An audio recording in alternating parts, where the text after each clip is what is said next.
दुधामध्ये होणाऱ्या भेसळीवरून पडळकर चांगलेच आक्रमक झाल्याचं पाहायला मिळालं। विधिमंडळ परिसरामध्ये पडळकर यांनी भेसळीचं प्रात्यक्षिक सुद्धा दाखवलंय आणि डेअरीवाले दुधामध्ये भेसळ करतात असं सुद्धा पडळकर यांनी म्हटलंय।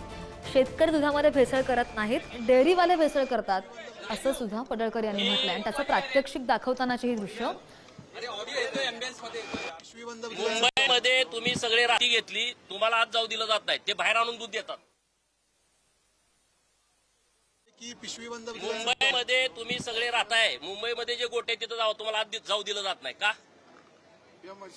जे म्हशीचे गोटे आहेत मुंबईमध्ये तिथं मी माहिती घेतली, तुम्हाला आज जाऊ दिलं जात नाही, ते बाहेर आणून दूध देतात।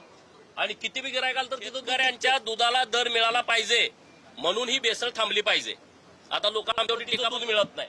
शेतकरी दुधात भेसळ करत नाही, कधी तर तांब्यावर पाणी टाकत असेल एवढंच, ते सुद्धा तिथं लगेच मशीनवरती दिसतं, तो भेसळ करत नाही।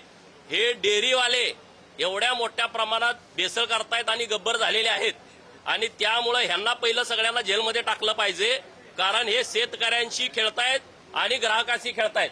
आणि म्हणून राज्याचे मुख्यमंत्री महोदय यांच्याकडे आम्ही मागणी करणार आहोत, भेसळीच्या बाबतीतला कडक मधला कडक कायदा तयार करावा।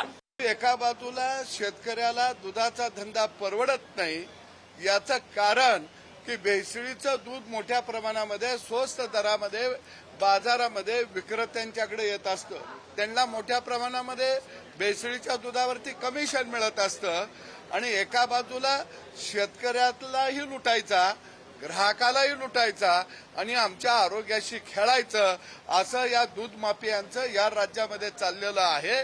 आणि म्हणून अशा दूध माफियांना कडक शिक्षा झाली पाहिजे, अजामीनपात्र खऱ्या अर्थानं यांना जन्मठेपर्यंत शिक्षा झाली पाहिजे। की सत्ता तुमच्या हातात, मंत्री तुमचा, पॉवर तुमच्या हातात आणि दूध आणून भेसळीकडे दाखवत आहे। म्हणजे काय, तिकडे काय तुम्हाला कारवाई करायचं सोडून सत्ताधारी आमदारांनीचे भेसळ दूध इथे काय दाखवायचं आहे? मंत्र्यांना सांगा, दाखवा, नाहीतरी तुम्ही सगळ्यावर कुरघडी करतच असता तर मग तिथे जाऊन करा ना, मंत्र्यावर दाखवा ना तुमची पॉवर, आमदार म्हणून सत्तेतला। म्हणजे साला ते भेसळ, सरकार भेसळ, सगळंच भेसळ, तर रस्त्यावरच आणून दाखवा भेसळ काय आहे ते।